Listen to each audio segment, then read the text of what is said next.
परवेज सिद्दीकी साहब से दरख्वास्त करता हूँ कि वहाँ आए और हमारी रहनुमाई करवाएं। परवेज सिद्दीकी साहब, जोरदार ताली।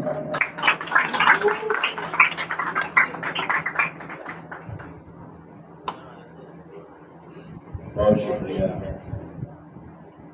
आज के इस अजीम शान तकरीब में मदद करने के लिए मैं आपका तहे दिल से शुक्रिया अदा करता हूँ। आज की इस प्राइज डिस्ट्रीब्यूशन किस तरह कामठी शहर के शख्सियत हमारे उस्ताद, आप अपने आप को कम मत आंको।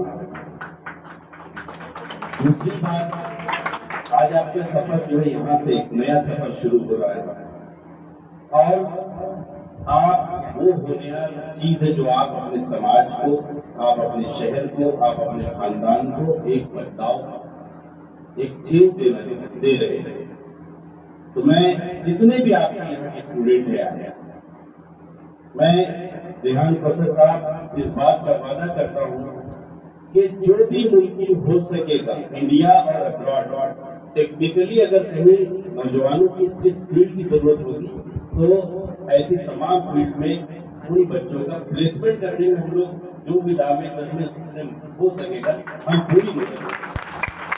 जैसे मैंने आपको कहा कि दुकान लगा लेते हैं, हम अमेजॉन उससे ज्यादा कम कीमत में हमारे घरों में चीजें भेज रहा है। इसका मतलब आप ये समझ जाइए कि अब जो है पुराने ढंगे से काम नहीं चले। और मैं अक्सर कहता हूँ कि जब AK-47 का जमाना है तो आपको राइफल से काम नहीं चला। आप अपने फील्ड के अंदर टेक्निकली साउंड होने के लिए आपके पास इस इदारे के साथ साथ आपके हाथ में जो ऐप है, जो मोबाइल है, उसका सही इस्तेमाल करें, क्योंकि उसके सही इस्तेमाल से आपके एजुकेशन में, आपके तालीम में बहुत ज्यादा और बहुत दूर तक के आपको वो कामयाब कर सकते हैं।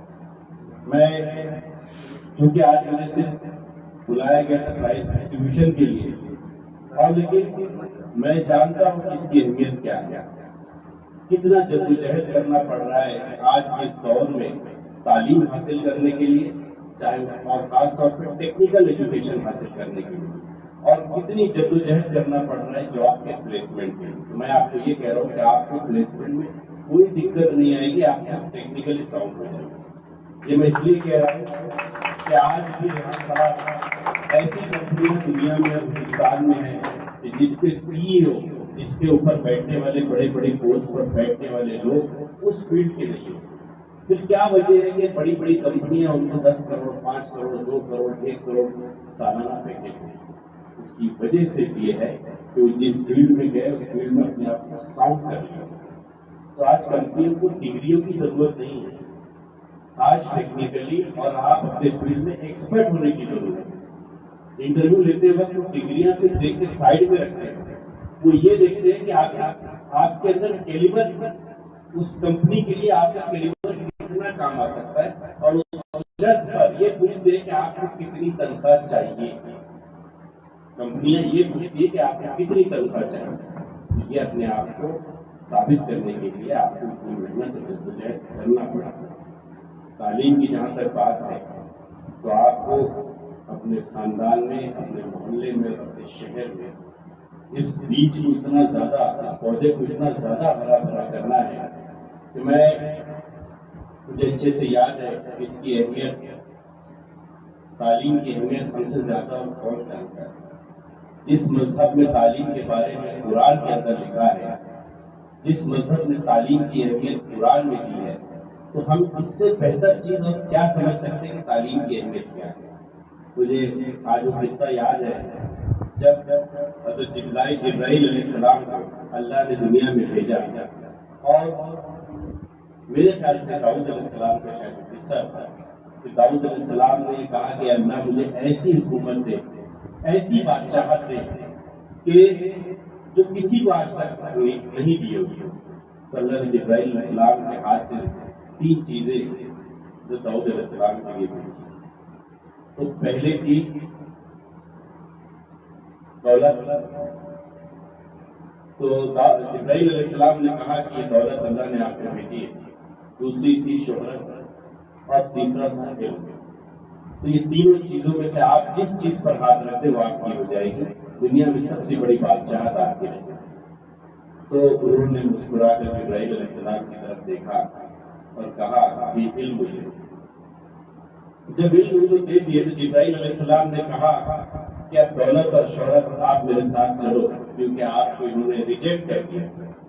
تو دولت اور شہرت پہ جبرائیل علیہ السلام نے کہا کہ نہیں، اب ہم نہیں جا سکتے، کیونکہ جہاں جہاں علم جائے گا وہاں وہاں دولت بھی جائے گی، وہاں وہاں شہرت بھی جائے گی۔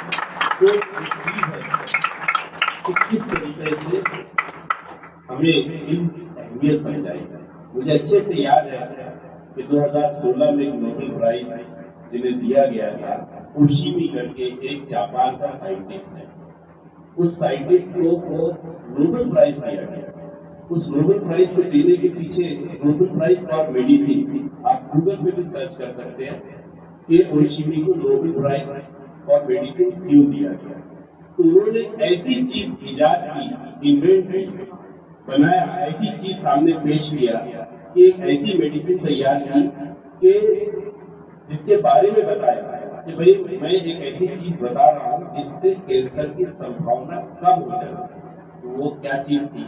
وہ یہ چیز تھی کہ ہمارے جسم کے اندر سال میں کچھ وقت ایسا ہوتا ہے کہ جب ہم بھوکے کنٹینیو اگر رہتے ہیں، 8 سے 10 گھنٹے اگر ہم بھوکے رہے، یہ 20-22 دن 25 دن تک اگر ہم بھوکے رہیں گے تو ہمارے جسم پہ جو ایکسٹرا گندا جو فیٹس جمع ہوتا ہے تو اس کو جو سڑا گلا حصہ ہو جاتا ہے، جو اس کو جسم کے جو بیکٹیریا ہوتے ہیں اس کو کھانے لگتے ہیں۔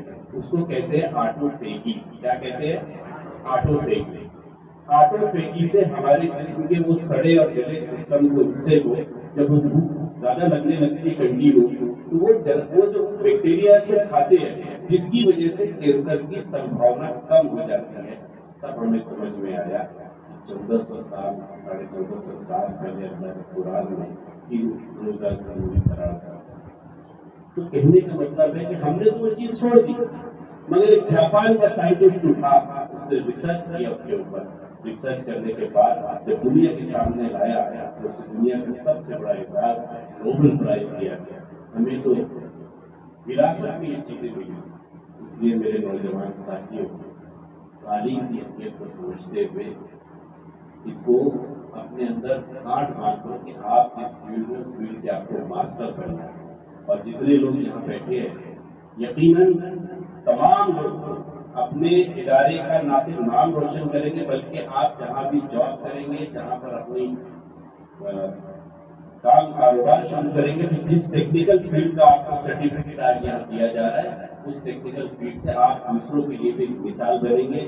میں اتنا کہتے ہوئے اپنے گول ختم کرتا ہوں۔ ریحان صاحب نے جو بولے کہ میں جو اتنا بڑا ڈاکٹر یا یہ سب نہیں ہوں، بہت معمولی سا انسان ہوں، لیکن جاتے جاتے میں اس شعر کے ساتھ اپنی بات کروں کہ ہم کو مقتل سے برحال گزرنا ہوگا، بچ گئے ہم تو کسی اور کو کرنا ہوگا، اور اگلی نسلوں کو تباہی سے بچانے کے لیے میرے نوجوانوں ہمارے لیے بات ہے، جو بھی کرنا ہے اسی نسل کو کرنا ہوگا۔ خدا